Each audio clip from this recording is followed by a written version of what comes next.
Hello tout le monde, j'espère que vous allez bien. Aujourd'hui je reviens pour un nouveau reading vlog sur The Blade Itself par Jo Abercrombie. Alors je l'ai commencé techniquement hier mais j'ai avancé de pas mal de pages, donc je suis à la page 50 aujourd'hui.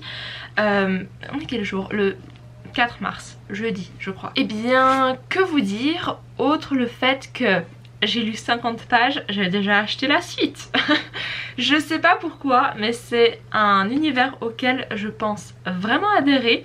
En tout cas pour ce que j'ai lu jusqu'à maintenant, j'aime le casting de personnages, la diversité dans les caractères, même s'ils sont tous assez détestables. C'est ce que j'avais entendu dire en fait de ce livre là, c'est que on allait aimer détester les personnages parce que ils ont tous un truc, un défaut où on va se dire il faut que tu...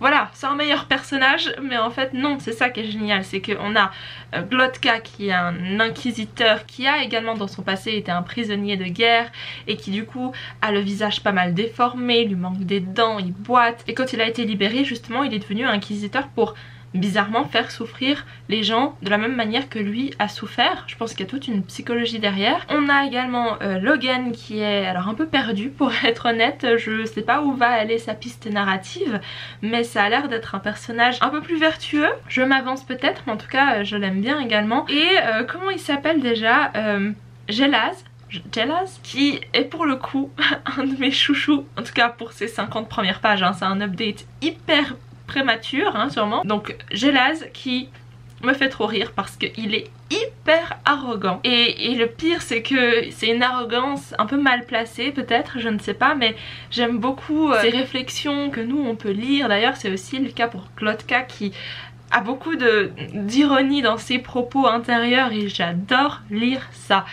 Et autrement, pour ce qui est de l'univers, ça a l'air d'être pas trop différent d'une autre, en tout cas jusqu'à maintenant. J'ai pas vu de magie, enfin on a des espèces de mages mentionnés mais pas encore vu. Du coup j'apprécie, j'ai hâte de continuer, c'est ce que je vais faire maintenant pour en savoir plus, mais ça m'intrigue au plus haut point. J'ai hâte de voir à quel point je vais aimer détester ces personnages parce que à mon avis on va quand même s'y attacher.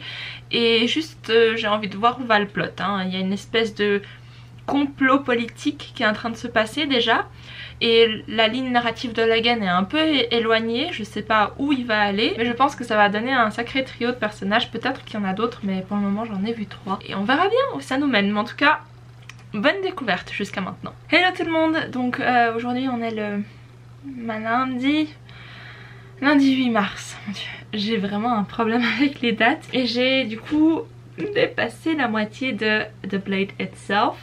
J'ai pas encore revu le clip que j'ai filmé il y a quelques jours en arrière quand je commençais le bouquin. En tout cas je me rappelle qu'après 50 pages j'étais déjà assez motivée, assez enthousiaste en tout cas, et j'avais déjà acheté la suite donc ça montre quand même que j'étais emballée. Mais rien ne me préparait à autant aimer que ça. Je sais même pas si j'arrive à trouver un défaut à ce livre. Si, juste un. Il n'y a pas de map dans ce premier tome. Je sais pas si c'est parce que c'est mon édition qui est peut-être plus ancienne puisque je l'ai trouvée d'occasion. Je sais pas s'il y avait encore une map ou quoi que ce soit, mais elle existe hein. On la trouve sur internet, mais dans mon édition il n'y a pas de map. Mais bon, c'est le seul défaut que je peux trouver à ce livre. Je vais vous expliquer pourquoi. Je pense que j'aurai un avis déjà bien fait pour ce deuxième clip.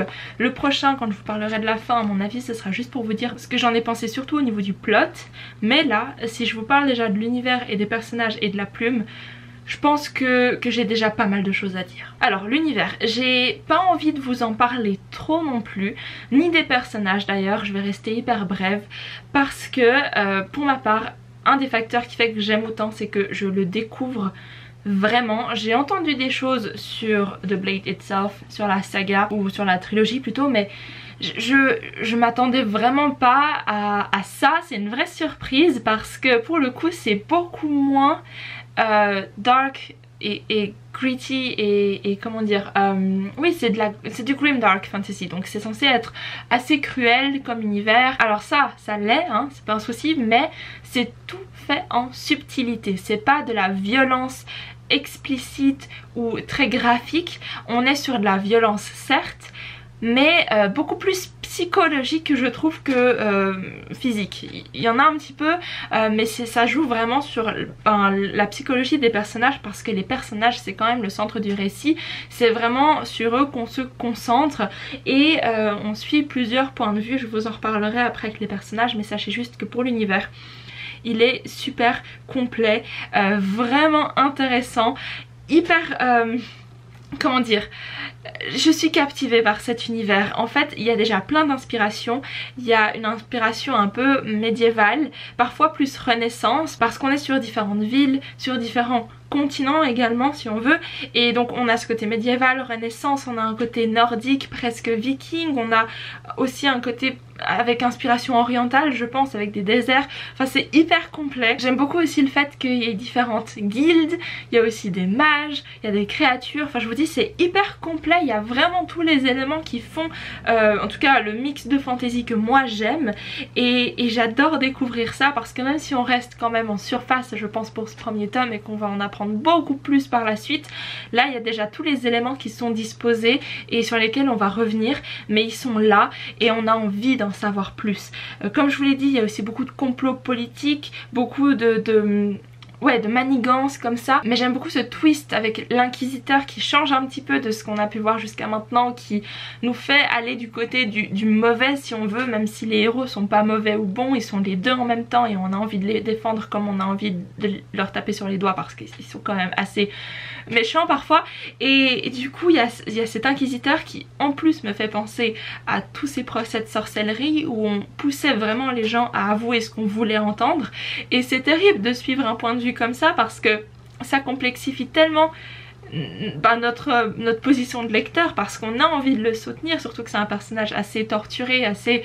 on a envie de dire le pauvre, et en même temps il est pas non plus tout blanc, donc c'est assez bien fait, et le style d'Abercrombie pour ça il est génial, parce qu'il nous fait passer par de l'ironie et du sarcasme que moi j'adore. C'est peut-être pas pour tout le monde mais moi j'adore ça, et on voit des situations soit terrible, cruel, avec des yeux un peu ironiques et sarcastiques comme ça, où on a juste envie de pleurer et rire en même temps, et parfois on a des situations toutes légères et on a un regard du coup plus peut-être méfiant, où on voit au-delà des simples apparences, et c'est génial. J'adore avoir des points de vue comme ça, parce que pour le coup on n'est pas dans la tête de héros où on sait que peu importe ce qu'ils font c'est motivé, c'est bien, et là on est poussé en fait à remettre constamment tout en question, parce qu'on se dit mais ce personnage, est-ce qu'il fait ça et ça va donner de bonnes choses, de mauvaises choses, où est-ce qu'on va?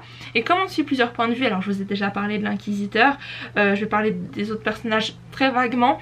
On a un point de vue d'un espèce de barbare, enfin il est considéré comme tel, mais on voit bien que ça va au-delà, qu'il y a beaucoup de remords, de regrets, de culpabilité.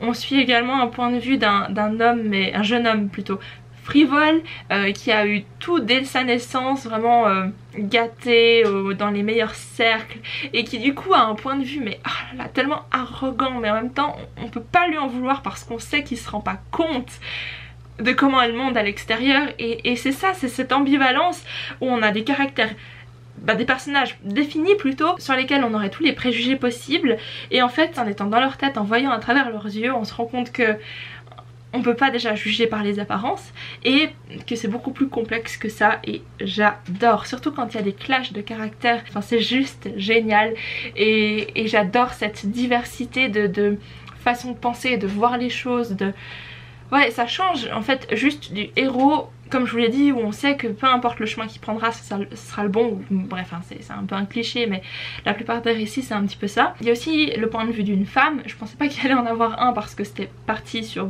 beaucoup d'hommes, et du coup c'est une femme déjà badass, qui est hyper douée avec un arc, et qui est, je crois, alors je vais pas le dire parce que j'aime bien rester brève, mais qui a eu un passé très difficile, qui cherche de la vengeance et qui vient d'un espèce d'autre continent. Il y a aussi une autre sorte de magie autour d'elle, près d'elle, enfin j'adore.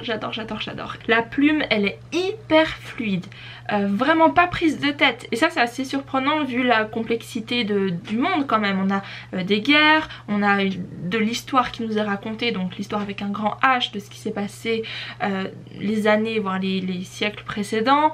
On a de la magie qui nous est expliquée petit à petit, on a les complots politiques, on a aussi diverses régions de la map qui est explorée. Il y a vraiment plusieurs points de vue qui se trouvent à différents endroits et qui finissent par se retrouver et du coup combiner tous les savoirs qu'on a accumulés jusque là, et ça c'est hyper bien fait. Et comme je vous l'ai dit, avec une plume fluide qui se laisse lire et qui ne prend pas la tête où on se dit ah il faut que je retienne cette information. Non, l'information elle est bien donnée dans un contexte qui va faire en sorte qu'on va s'en rappeler, et ça m'aide beaucoup, parce que moi si je dois, comme je vous l'ai dit dans mon dernier reading vlog de Sharakai, si moi je dois faire des devinettes j'arrive pas. Donc j'aime bien quand on me dit les choses, et là elles sont dites. Hurrah! Après, comme le récit est pas mal centré sur les personnages, il n'y a pas d'action, en tout cas pas pour le moment, mais il n'y a pas d'action hyper épique. On est sur quelque chose qui se construit petit à petit. Alors il y a 2-3 scènes de bataille assez stylées, ça on va pas se mentir, mais il n'y a rien de grandiose. On est sur des personnages presque lambda, c'est-à-dire qu'on suit leur quotidien, on suit comment est-ce qu'ils font un chemin à travers cette toile de complot politique, et leurs actions elles sont subtiles, elles sont pas épiques, mais elles ont leurs conséquences, et elles sont parfois très grandes, ces conséquences avec beaucoup de poids, que ce soit des décisions ou des actes, mais il n'y a rien de... Enfin voilà, il faut pas s'attendre à de la high fantasy avec des combats super intenses. Non, là on est sur quelque chose de subtil encore une fois, mais extrêmement bien exécuté. Et puisque je parlais de la plume, l'ironie et le sarcasme, ils sont aussi dans la plume, et à plusieurs reprises j'ai rigolé mais à haute voix.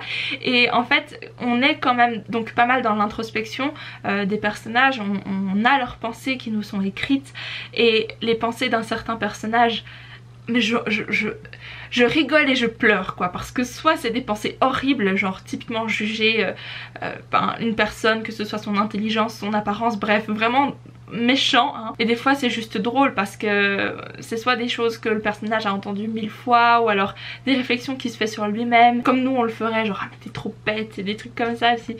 C'est vraiment bien fait, j'ai beaucoup aimé avoir cette introspection, parce que moi j'adore ça. En tout cas j'ai beaucoup rigolé avec ce texte, même si on est dans un monde, j'ai envie de dire cruel, parce que c'est ce que j'ai entendu de ce livre là, mais je trouve pas, pour être honnête, en tout cas pas pour le moment. On est soit dans une cour type Renaissance, hein, comme je l'ai dit, avec que des aristocrates, des gens très haut placés qui sont soldats, capitaines, lieutenants, mais qui au final n'ont aucune idée de comment on fait une guerre. Enfin c'est trop drôle, enfin je veux dire. Et autrement on a justement ces barbares, ces inquisiteurs qui sont censés être méchants, mais qui au final sont pas forcément terribles, c'est plutôt les circonstances qui les ont amenés. Enfin non, je vous dis c'est complexe et c'est parfait, et moi j'adore et j'en veux plus. Et j'ai bien fait d'ailleurs d'acheter la suite à 50 pages, comme ça veut dire que je peux la lire plus vite, parce que je pense que ouais, comme je vous l'ai dit, en fait je reviendrai sur la fin dans le 3e clip et le dernier clip du coup, pour vous parler de tout simplement ce que j'ai pensé de comment a été exécutée la fin, qu'est-ce qu'elle amène comme élément. Mais c'est vrai que de manière générale, tout ce que je vous ai dit jusqu'à maintenant, ça résume un petit peu ce que je ressens du livre, sauf si la fin est décevante. Je pense pas que ça va changer, d'ailleurs je pense que ça va être un coup de cœur. Ah, j'ai pas parlé du plot. Le plot il est hyper prenant, hyper captivant. Moi j'adore ce genre de choses où, encore une fois, je pense que le mot de ce livre, de ce premier tome, ça va être subtilité, alors que ça va pas du tout avec ce que j'ai entendu sur ce livre jusqu'à maintenant. Donc le plot est tout en subtilité, ces petites décisions, ces petites actions qu'entreprennent les personnages ont des conséquences plus ou moins énormes, et ça rend la chose épique mais d'une autre façon. Et personnellement, même si j'adore la high fantasy avec des combats, voilà, énormes, hyper intenses, je pense que ce genre de plot me convient quand même plus. Je sais pas pourquoi, mais voilà, j'aime, ça pique ma curiosité, j'ai envie de savoir ce qui va se passer, j'ai envie de savoir ce que cette décision va entraîner comme conséquence, et ouais, juste waouh. Et en plus dans Discord on m'a dit, je sais plus qui, mais a dit que les tomes avaient tendance à s'améliorer, enfin il y a 3 tomes hein, mais 2, 3 ça serait encore mieux que le premier tome. Alors si c'est ça, je sais même pas où je serai à la fin de cette saga. Vous savez cette sensation quand vous trouvez un nouvel auteur que vous adorez puis que vous savez qu'il a écrit d'autres sagas et d'autres livres et vous vous dites c'est bon, j'ai trouvé une valeur sûre pour les prochaines années. Bah c'est ça, je suis trop contente. Et le pire c'est que je sais pas pourquoi mais j'étais pas très intéressée par ce livre de base. Et heureusement que je l'ai pris, et voilà. Bref, du coup, j'aime beaucoup. Hello tout le monde, c'est encore moi et du coup, je l'ai terminé. J'ai terminé The Blade Itself. Et bon, bah déjà, 5 étoiles, ça c'est sûr. Coup de cœur, à voir. J'ai tellement aimé cette histoire que forcément c'est très frais dans ma tête, j'adore. Je vais laisser un petit peu de temps passer parce que ça change au fur et à mesure je pense. Avec un petit peu de recul c'est différent. Mais je pense que oui, je pense que ce sera un coup de cœur. J'ai adoré. Bon, je vais essayer de pas me répéter. J'ai souligné 2-3 éléments que j'ai pas encore mentionnés. En fait, quand on arrive à la fin, on se rend compte que tout ce qu'on a fait jusqu'au début, et ben finalement c'est pas grand chose dans le sens où on est resté un peu au même endroit, on a vu des choses, des décisions, des événements se passer et ça a eu quelque part un impact pour cette fin puisque ça a réuni pas mal d'éléments et quand on arrive à la fin on se dit ok, bon déjà c'est maintenant que les choses commencent, hein. J'ai l'impression que les livres que j'aime, pour lesquels j'ai eu des coups de cœur, ça a été ça tout le temps, c'est que j'arrive à la fin du premier tome et je me dis ok, c'était que le début et pourtant j'ai adoré ce début bien que ça pose les choses, les personnages.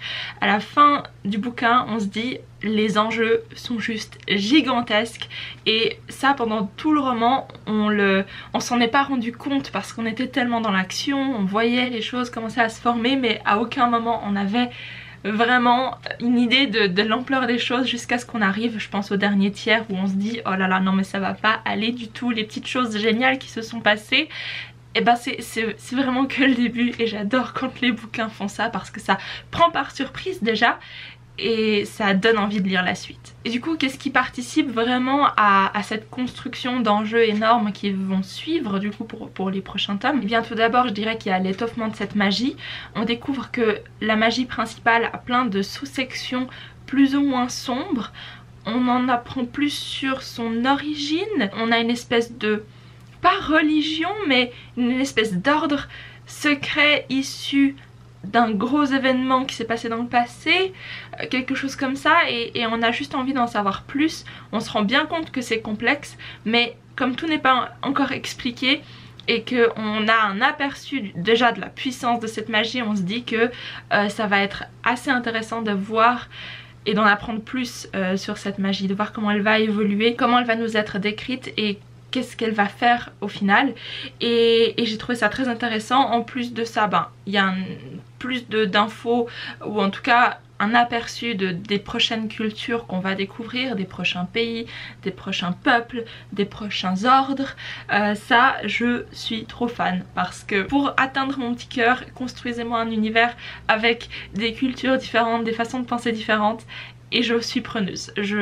Vraiment plus il y a de différents points de vue, mieux c'est pour moi parce que j'aime pas être cantonnée à une vision et c'est tout. Donc c'est vrai que pour ça j'aime bien et ce livre le fait parfaitement et j'ai trop hâte de voyager parce que oh là là.